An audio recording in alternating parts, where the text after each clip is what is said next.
Hello, good morning! Welcome to my mini vlog. So, after ko mag-out sa work ng 5 o'clock in the morning, nagpahinga lang ako saglit and then naligo na rin ako. Kasi naalala ko, gusto ko pa sanang mag-idlip, kaya lang naalala ko, meron nga pala akong i-deliver na nabenta kong cortina na ano yun mga pre-lab na cortina. Kailangan ko siyang ma-deliver before 6 o'clock in the morning dahil 6:30 aalis na yung nag-mine. Okay, my mini vlog for today is all about my Gluta IB push journey. So I started it last Monday and uulitin yun I think this coming Saturday. And for all we know, Gluta naman is for detox. Side effect niya na lang yung puputi, yung isang tao o yung isang gumamit nun. So, siguro yun yung explanation bakit yung iba hindi sila pumuti. Kasi nag-detox lang talaga yung katawan nila. Kumbaga, hindi umi-effect yung side effect na pumuti ka.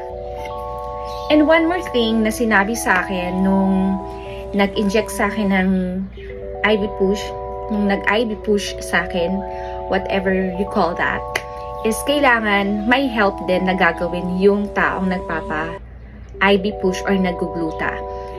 Specifically, dapat meron kang sunscreen or sunblock, at least SPF 50. And you will have to take vitamin C.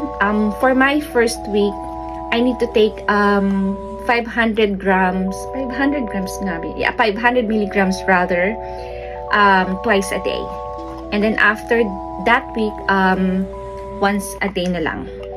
Tama ba? Ang gulo ko, no? And I'm so grateful kasi napaka-supportive naman ng hubby ko. Kaya ito, binilan niya ako nitong vitamin C and of course yung sunblock or whitening screen. Ito yung ginagamit ko sa face and then binila niya rin ako ng para sa body. And in using this kind of sunscreen or sunblock, wala akong idea. Hindi ko alam kung paano gamitin, pero syempre nakakapanood tayo sa TikTok. Ang sabi lang naman daw doon, upward motion. So yun na lang din yung ginagawa ko. Kasi as in, since pandemic, wala akong mga skincare. Kasi, actually noon, ang lahat ng nilalagay ko sa katawan ko, since pandemic is, puro alcohol. As in, pati mukha ko, kaya nga siguro sobrang nag-dry yung face ko. Dahil alcohol lang talaga yung nilalagay ko sa mukha ko at sa buong katawan ko. And, syempre, wag daw natin kakalimutan na lagyan din yung ating leeg kasi minsan hindi na nagpapantay yung kulay ng face natin sa ating leeg. And then syempre sa katawan lang naman to, so ganyan, ganun lang yung ginagawa ko, nothing special. Siguro yung mga talagang bihasa sa pag-i-skincare is may mga process sila or method para mas maging effective, pero sa akin okay na yung ganito. And by the way, tulad nga ng nasabi ko nung sa isang vlog ko, I don't wash my hair on a daily basis. So kahapon nung naligo ako, hindi ko binasa yung hair ko. And so ngayon, ayan, makikita nyo naman, as I've told you dun sa previous vlog ko, nagpo-falling hair ako due to